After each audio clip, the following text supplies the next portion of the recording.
Welcome to Storytime with Katina. Today's story is the story of the little mole who knew it was none of his business. One day, the little mole poked his head up from underground to see whether the sun had already risen. Then it happened. It looked a little like a sausage, and the worst thing was it landed right on his head. "How mean!" cried the little mole. "Who has done this on my head?" But he was so short-sighted that he couldn't see anyone around. "Did you do this on my head?" he asked the dove who was flying past. "Me? No. How could I? I do it like this," she answered.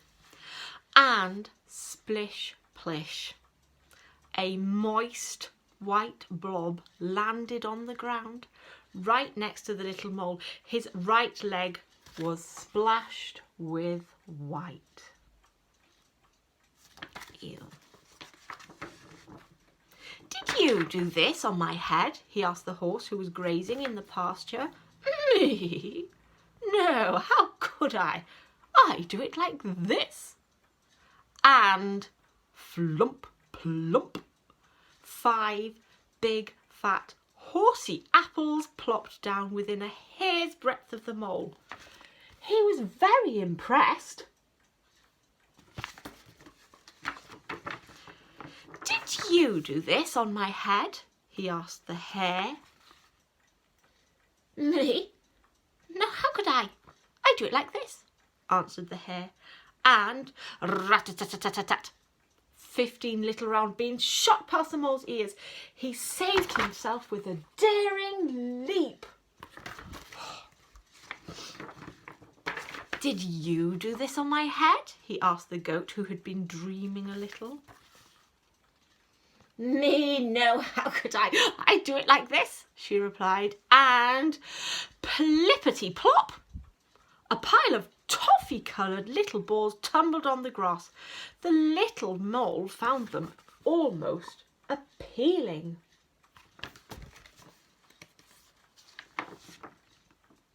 "Did you do this on my head?"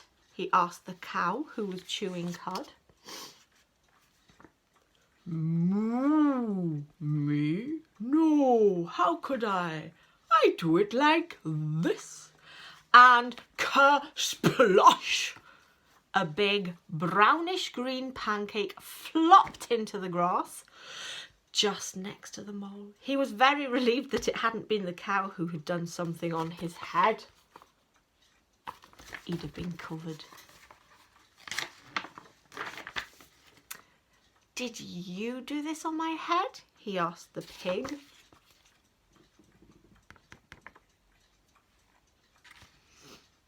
"Me? No, how could I? I do it like this," replied the pig. And plop splat, a little soft brown pile fell onto the grass. The mole held his nose.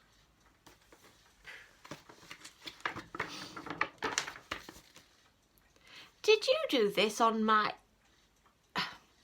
He was going to ask again, but as he came closer, he saw only 2 big, fat, black flies, and they were eating. "At last, someone who will be able to help me," thought the mole. "Who did this on my head?" he asked excitedly. "Keep nice and still," bzzz, buzzed the flies. There was a short pause, and then bzzz. "It's clear to us that it was a dog." Finally, the mole knew who had done the business on his head. Basil, the butcher's dog. Looks like a big dog to me. Quick as a flash, he climbed onto Basil's kennel and pling, a tiny black sausage landed right on the dog's head.